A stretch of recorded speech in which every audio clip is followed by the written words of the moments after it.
Bonjour, dans ce tutoriel, je vais vous montrer 3 astuces qui sont cachées dans Photoshop et que très peu de gens connaissent. Je vais vous montrer comment mettre une image dans un texte ou une forme sans mettre de masque d'écrêtage, en utilisant une autre technique.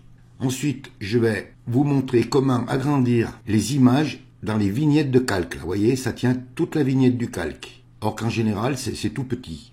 Et ensuite, je vous montrerai ici comment utiliser la pipette en dehors de l'espace de travail de Photoshop. Vous voyez, si par exemple je prends ma pipette, j'enfonce la touche I du clavier, et que je voudrais par exemple échantillonner la couleur du calque là, eh bien quand je sors de l'espace de travail, je perds ma pipette. Je vous ferai voir comment sortir de l'espace de travail et complètement aller en dehors de Photoshop. Vous voyez, je pourrais venir échantillonner ici si je veux. Donc vous voyez, c'est des choses qui sont intéressantes et c'est toujours bon de le savoir. Je vais fermer mes images et je vais commencer tout de suite le tutoriel. J'ai ouvert des images quelconques. Vous ouvrez n'importe quelles images, mais il vous en faut 2. Donc une qu'on mettra dans le texte et une qui servira d'arrière-plan. Alors là, je vais vous montrer avec le masque d'écrêtage. C'est la technique logique. Quand vous réalisez cet effet, vous voulez utiliser le masque d'écrêtage ou la technique que je vais vous montrer, pensez bien à convertir vos images en objets dynamiques. Parce que comme ça, vous pourrez changer l'image comme vous voudrez. Donc là, ça reste assez simple. Donc vous mettez vos 2 images, vous prenez votre outil texte, vous mettez la couleur que vous voulez là, et par exemple, je vais écrire affichage. Donc je vais agrandir mon texte. Voilà. Donc quand vous voulez mettre l'image à l'intérieur du texte, ben, c'est pas compliqué. Vous venez à droite sur la palette des calques, vous prenez l'image et vous la passez dessus. Votre texte disparaît. Vous enfoncez la touche Alt. Vous venez entre les 2 calques, là vous voyez ça fait un petit carré avec une flèche qui monte vers le bas, et vous cliquez. Et vous voyez, vous avez écrêté votre texte, donc l'image, vous l'avez mise à l'intérieur du texte. Si vous voulez bouger le texte là, pensez bien à désélectionner sélection automatique, parce que sinon ça vous fait bouger l'image. Donc vous activez bien le texte, et là vous pouvez le prendre et le mettre où vous voulez. Donc vous pouvez y mettre un contour, mais je vous montrerai ça dans l'autre technique. Donc vous avez vu, là c'est assez simple. Ensuite, si vous voulez changer l'image à l'intérieur du texte, comme c'est un objet dynamique, vous venez sur votre calque, vous faites un clic droit et vous venez sur remplacer le contenu. Vous cliquez et vous allez chercher une nouvelle image. Donc je vais aller en chercher une. Voilà, vous voyez, j'en ai amené une autre. Alors là, si vous voulez bouger l'image, eh bien, vous activez le calque de l'image et vous pouvez bouger l'image comme vous voulez. Soit vous voulez bouger le texte, vous activez le texte et vous le bougez comme vous voulez. Donc là, je ne vais pas plus vous en montrer. Donc je vais vous montrer une deuxième technique. Voilà, donc vous ouvrez 2 images. Alors ici, c'est un peu plus compliqué à faire, mais vous allez voir, la technique elle est intéressante. C'est simplement pour vous montrer qu'on peut faire la même chose dans Photoshop avec 2 techniques différentes. Alors ici, qu'est-ce qui va se passer? C'est que c'est l'image du dessous qui sera à l'intérieur du texte et l'image du dessus qui sera l'image de fond. Je vais mettre mon texte au-dessus, donc je prends mon outil texte et je vais écrire mon texte. Comme tout à l'heure, je vais écrire affichage. Là, je vais le mettre là. Alors ici, vous voyez que déjà sur les calques, on n'est pas positionné pareil. Il faut laisser le texte en haut de la pile des calques.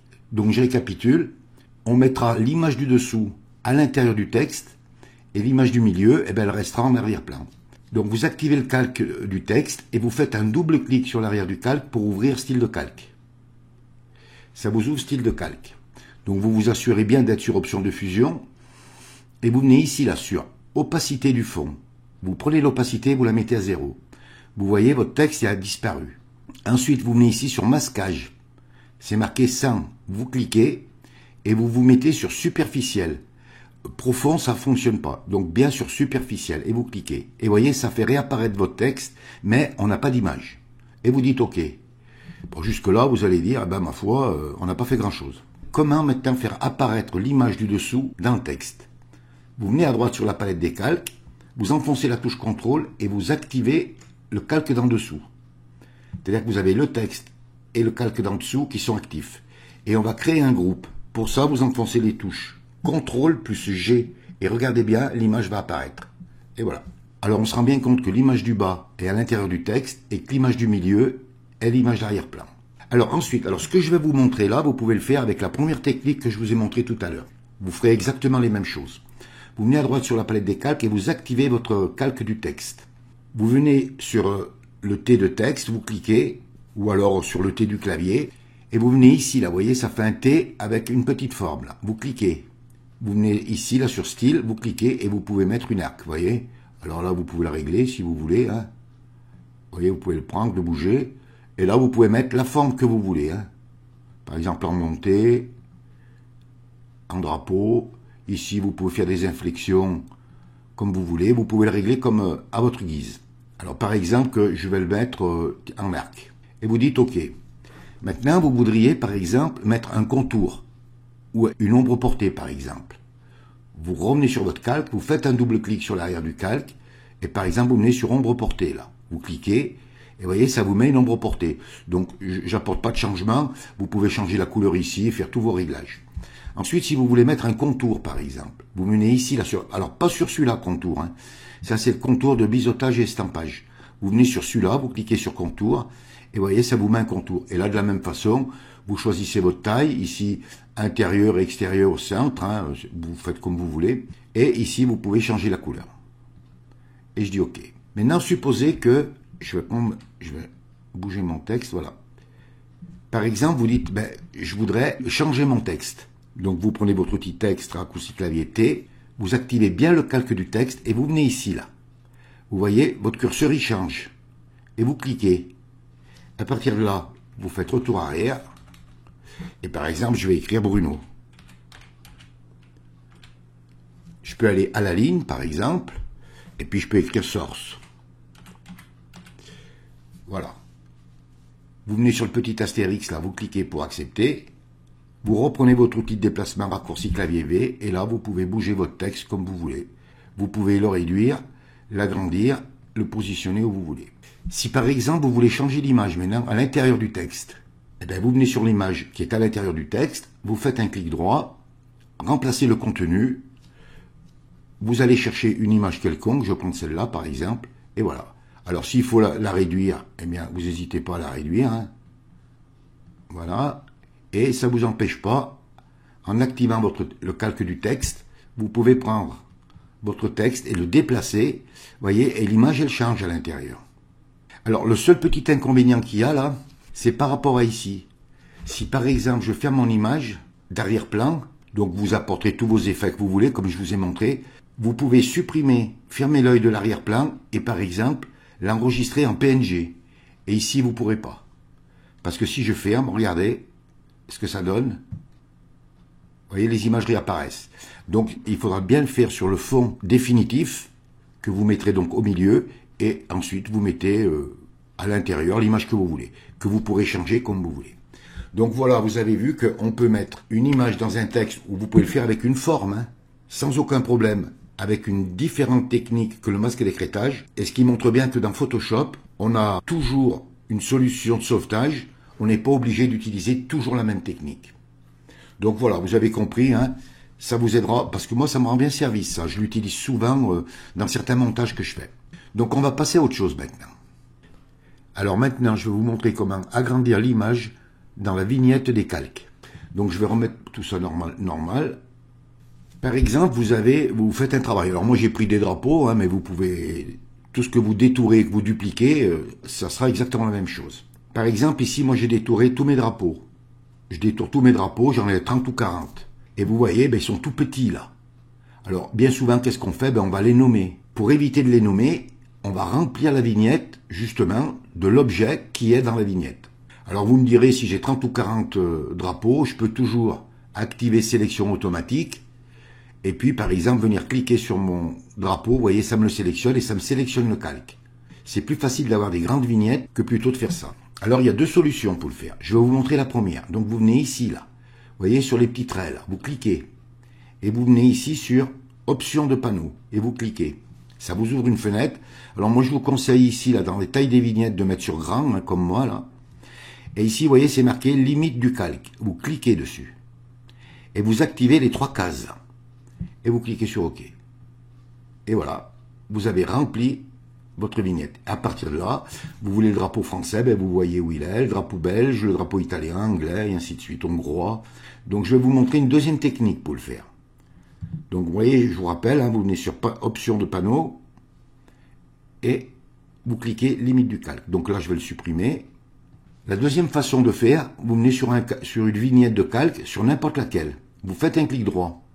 Et vous venez ici, là, sur écrêter les vignettes selon les limites du calque. Et vous cliquez. Et voilà. Et ça, vous avez plus besoin de le faire. Vous laissez comme ça. Et chaque fois que vous détournerez, eh ben, ça vous remplira la vignette du calque. Et comme ça, vous ne serez pas embêté pour chercher. Vous voyez, c'est un petit truc qui est simple. Pour ceux qui ont des problèmes de vue, ben, ça vous rendra bien service. Donc maintenant, je vais vous montrer un autre truc. Alors celui-là, il est pas mal. Si par exemple, vous voulez échantillonner une couleur, donc pas compliqué, vous enfoncez la touche I du clavier, et vous avez la pipette, ou alors vous venez ici, là, et vous prenez l'outil pipette. Et vous échantillonnez votre couleur. Par exemple, vous voyez ici, là, sur la couleur de premier plan, si j'échantillonne, vous voyez la couleur qui change. Donc par exemple, je prends cette couleur. Ensuite, vous prenez votre outil pinceau B, et vous allez faire la couleur. Si maintenant je vous dis par exemple, échantillonnez-moi la couleur du calque là. Alors vous voyez, c'est impossible. Donc si je prends ma pipette I et que je sors, je peux pas. Donc je vais vous le montrer avec la pipette d'abord. Comment il faut faire. Donc vous enfoncez la touche I du clavier ou alors vous venez ici et vous prenez la pipette.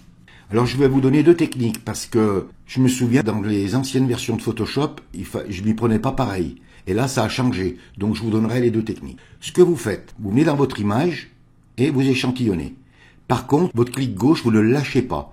Et vous vous promenez dans votre image et vous voyez, en couleur premier plan, ça change. Et ce que vous faites, eh ben, vous sortez de l'espace de travail et regardez. Hop, je vais échantillonner ici la couleur de mon calque. Vous lâchez, vous prenez votre pinceau B et, voyez, vous avez la couleur. Maintenant, je vais vous montrer avec le pinceau. Par exemple, vous êtes en train de faire une colorisation, un coloriage, et vous avez besoin de souvent prendre la pipette. Alors, au lieu de faire I, vous enfoncez la touche Alt du clavier, et ça vous donne la pipette. Vous faites un clic gauche, que vous ne lâchez pas, vous lâchez la touche Alt, et par exemple, je vais aller échantillonner ici le bleu de Photoshop. Je lâche, mon pinceau revient, et voilà, j'ai échantillonné. Alors, je vais vous le montrer encore mieux. Là, j'ai mon pinceau, touche Alt, clic gauche, vous lâchez la touche Alt, et là, vous allez complètement sortir de Photoshop. Et par exemple, on va échantillonner la couleur orange de Illustrator. Si je viens ici, voilà. Touche Alt, j'ai la pipette, clic gauche, je lâche la touche Alt, et je vais par exemple échantillonner le jaune. Vous lâchez la touche Alt, le pinceau réapparaît, et vous pouvez peindre. Donc vous voyez que dans Photoshop, des petits secrets, il y en a plein. Il y en a d'autres encore, hein. Et c'est toujours intéressant de le savoir. Alors je récapitule, si vous prenez la pipette, vous faites un clic gauche que vous lâchez pas, vous sortez de l'espace de travail. Si vous avez votre pinceau, vous enfoncez la touche Alt, ça met la pipette, clic gauche, vous lâchez la touche Alt, vous sortez de l'espace de travail. Alors maintenant, si par exemple, vous faites un clic gauche et vous sortez de l'espace de travail là, et ça fait comme ça. Eh bien, quand vous aurez cliqué, quand vous cliquez comme ça, vous tenez enfoncé la touche Maj. Et à partir de là, vous voyez, vous sortez de la même façon. Parce que je me souviens dans CS5, CS6, il fallait faire comme ça. Donc vous voyez, je vous montre deux techniques et vous travaillez exactement de la même façon. Vous voyez, c'est simple. Et quand vous ferez des colorisations, eh bien, ça vous facilitera la tâche. Eh bien voilà, trois petites techniques qui vous permettront encore d'évoluer et d'apprendre des petits secrets que peut-être vos amis ne connaissent pas. Vous serez tout heureux de leur les montrer. Et bien voilà, ce tutoriel est terminé. Si vous avez aimé, vous cliquez sur j'aime, abonnez-vous à ma chaîne, ça me fera plaisir. Merci et à bientôt pour un nouveau tutoriel.